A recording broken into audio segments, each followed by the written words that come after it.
Olá, vamos dar continuidade agora nas ideias, acerca das ideias keynesianistas e fordistas, agora não no mundo, mas em relação a essas ideias trazidas aqui no Brasil. É importante que a gente perceba a necessidade do entendimento que no mundo essa visão tinha um significado totalmente diferente do que teve aqui no Brasil, devido ao contexto, né, e porque passava as diferentes realidades. Então a gente vai apontar primeiramente o contexto que o Brasil estava vivendo. É um contexto assim gerado, como ficou conhecido na literatura, por um estado de compromisso, que está aqui no texto a partir da página 102, um estado de compromisso entre as forças que atuaram para derrubar o governo provisório de Getúlio Vargas, ali que ficou conhecido como a Guerra Paulista, em 1932. Observe aqui a ideia era destituir o governo provisório de Getúlio, e Getúlio, né, acabou que trazendo uma grande participação, okay, para o Brasil, e já trazia ideias de uma melhoria das relações de trabalho expressas em textos, no texto constitucional. Ele veio trazer aí essa contribuição, e agora ele é acusado de ser um Estado e um governo que assumia ideias fascistas, ok? Então a gente percebe aí essa visãozinha aí da história, e a gente percebe também que ao mesmo tempo que essas forças elas atuaram, principalmente ali Mato Grosso do Sul e São Paulo, elas queriam retorno, tá, do modelo constitucional imposto ou trazido para o Brasil em 1981, através da Carta Magna do país. A visão, então, o objetivo da Guerra Paulista, ou como queiram chamar, da Constituição, da Guerra Constitucionalista, aliás, ela deriva, então, da busca pelo retorno dos termos propostos ali na Constituição de 1891. Então, desse panorama aqui, a gente começa a traçar, né, aquilo que representou a questão da industrialização aqui. Então, a gente não tinha um governo ainda, ok? Governo legítimo, certo? A gente não possuía aí um grupo que assumisse o país, um governo legítimo que assumisse o país e pudesse, então, dar norte à nação. E a gente encontra aqui um mecanismo aí de compromisso entre essas forças que lutaram para que pudesse manter os rumos e que pudesse trabalhar nos rumos que o Brasil poderia assumir para frente. Um dado importante é que esse compromisso que unia essas forças aí, ele vai se caracterizar com questões assim, bem que antes a gente percebia como ideologias diferentes, agora elas vão se unir. Por exemplo, no caso que gerou a questão ali religiosa no momento, nesse momento aqui de 1930, 1932, que no mundo também está sendo esse momento ocasionado uma grande crise, que essa crise também chega para a gente aqui, agora de uma forma diferente.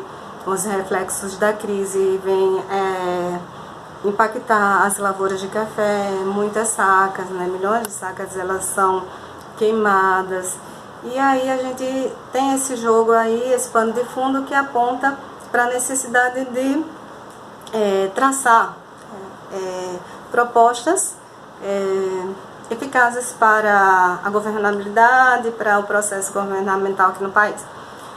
E, como eu acabei de falar, a junção, a união dessas forças que antes eram forças antagônicas, certo? A questão religiosa com as forças liberais, elas se juntam em prol, né, dessa visão aí de proposta constitucionalista, né, de uma guerra que foi gerada com o objetivo de voltar para o modelo anterior constitucional. E O que nós temos de interessante aqui, como marca desse processo, uma marca principal desse processo, é que as ideias aqui trazidas por Keynes e por Taylor, né, o keynesianismo e o taylorismo, elas vão ser absorvidas por esse grupo, né, denominado aí grupo do compromisso, que gerou um estado de compromisso, tá? Essas ideias vão ser absorvidas na direção do seguinte, de que o Estado precisa sim ser dirigido e precisa sim haver no país uma intervenção estatal na economia para que pudesse passar pelo aquele momento de crise e ao mesmo tempo uma crise que era não apenas gerada a partir da Guerra Paulista, mas também de fatores geográficos como a seca no Nordeste. É isso que a gente vai ver aqui nesse textozinho. Tendo em vista, ao contrário, os déficits públicos, né, é um texto extraído de Saviano, Histórias das Ideias Pedagógicas no Brasil. Ele começa assim: tendo em vista, ao contrário, os déficits públicos e os gastos de 1930 e 1932, que encontram suas raízes nas despesas com a Revolução de 30, nos gastos com a Guerra Paulista de 1932 e no auxílio prestado aos estados nordestinos assolados pela seca de 1930 a 33. Em 1930, o déficit contribuiu poderosamente para deter a queda da renda. Em 1932, proporcionou um impulso decisivo para a superação. Pouco importa constatar que o equilíbrio orçamentário não era perseguido pelo Estado. Não se pode ir contra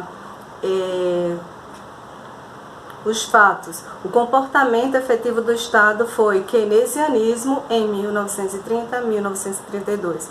Ou seja, que as ideias trazidas por Keynes, a intervenção do Estado na economia foi de fato algo perseguido pelo governo aqui nesse períodozinho que nós temos no Brasil, que absorve esses ideais aí, keynesianista.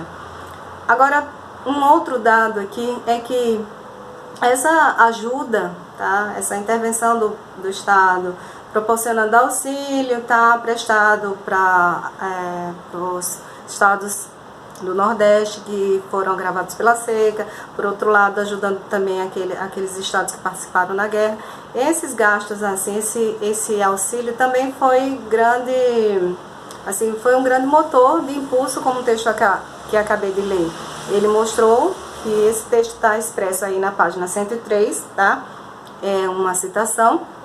E ele vem esclarecer exatamente isso, que não apenas o auxílio, a intervenção do Estado, proporcionou auxílio e ajuda, mas também como possibilitou um impulso para que esse impulso fosse decisivo no processo de superação e, consequentemente, de avanço da produção e do sistema da indústria aqui no Brasil. A gente tem, né, essas grandes peculiaridades aqui no Brasil, e essas peculiaridades apontam apenas para que a gente consiga observar que a partir desse momento é que surgiu, né, uma mudança decisiva do modelo societário de uma vida do campo rural para o modelo societário de uma vida na cidade. Então, esse momento foi importante para que a gente pudesse perceber as mudanças aí, trazidas por essas relações de trabalho, políticas, econômicas, sociais para o Brasil. Mudou a cara do país. E, como nós já vimos, um fator decisivo aí foi a indústria canavieira, tá? A indústria canavieira, a indústria cafeira, tá? Então, um fator decisivo aí foi a indústria cafeira, que começou a possibilitar, como nós já vimos, o processo de industrialização, começou a apostar nas ferrovias e o aparecimento da indústria do aço, do cimento. Em contrapartida, também possibilitou e impulsionou o avanço da modernização da indústria agropecuária, tá? A agricultura, né?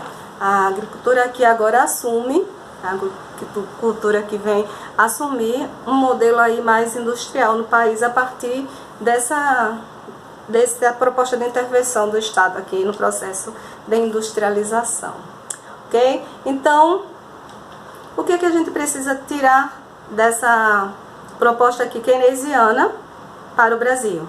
É que a partir daí o país se impulsionou através dessa aliança das forças ali, impulsionou o processo de industrialização crescente e acabou modificando a própria estrutura do país, trazendo mais inovações, trazendo mais avanço na área industrial e a agricultura, né? Há um sistema que a gente pode entender como o modelo de importação aqui. Ele é substituído, estava procurando a palavra.